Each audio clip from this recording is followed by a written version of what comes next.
Sir यालाच अनुसरून मला पुढचा प्रश्न विचारायचा आहे का आपल्या किसान कनेक्ट आणि प्रभातच्या या साधारण 20-25 वर्षाच्या प्रवासामध्ये आपल्याला कोणत्या कोणत्या क्षणी कसं कसं मार्गदर्शन मिळालं ज्याच्यामुळे आपल्याला वाटतं का याला आपण चांगला शेप देऊ शकलो बिझनेसला, तर प्लीज याच्यावर मार्गदर्शन करा. आणखीन एक तुम्हाला गमतीशीर उदाहरण ह्या बाबतीत मला सांगावंसं वाटतं.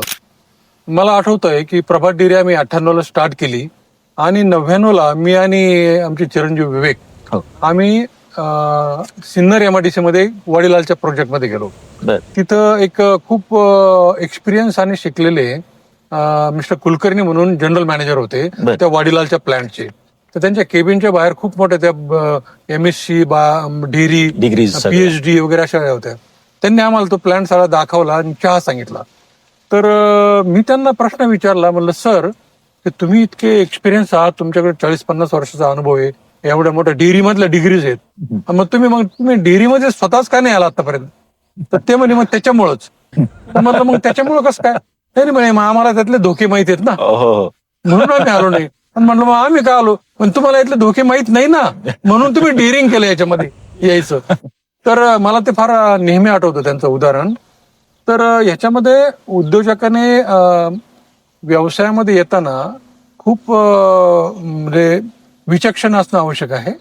आजकाल खूप सर्व्हिसेस उपलब्ध आहेत. आता फॉर एक्झाम्पल प्रभात डेअरीमध्ये आम्ही 2012 साली प्रायव्हेट इक्विटी घेतली. हो सर. आणि प्रायव्हेट इक्विटी घेतल्यानंतर आमच्या बोर्डामध्ये गुंतवणूकदारांचे संचालक येऊन बसले. आणि त्याच्यामध्ये मला सांगायला अभिमान वाटतो ह्या पॉडकास्टच्या निमित्ताने की आपण सुद्धा आमच्या प्रभात डेअरीमध्ये संचालक होतात. Yes sir. आणि हे आमच्या दृष्टीने अभिमानाची बाब आहे. तर आता त्याच्यामध्ये प्रायव्हेट इक्विटी घेतल्यानंतर 2012 नंतर मग आम्ही 2015ला IPO आणला. Yes sir. IPO नंतर मग आम्ही काही वर्षानंतर ती कंपनी लिस्ट केल्यानंतर डिलिस्ट केली. या सगळ्याच्यासाठी खूप एक्सपर्टीज असणं आवश्यक असतं. मात्र मग त्याच्यासाठी त्या एक्सपर्टीज असणाऱ्या कंपन्या, फर्म्स, कन्सल्टन्सी कंपन्या या सगळ्या उपलब्ध असतात. मात्र आपल्याला त्या प्रॉपर वेळेला लोकेट करता आल्या पाहिजे, त्यातल्या चांगल्या आपल्याला शोधता आल्या पाहिजेत आणि त्यांना आपल्याला ती कामं देऊन त्यांच्याकडून करून घेता आले पाहिजेत. आणि मग त्याच्यामुळं आपल्याला ज्या गोष्टी माहिती नसतात आणि त्याच्यामुळे आपल्याला कॉन्फिडन्स येत नसतो.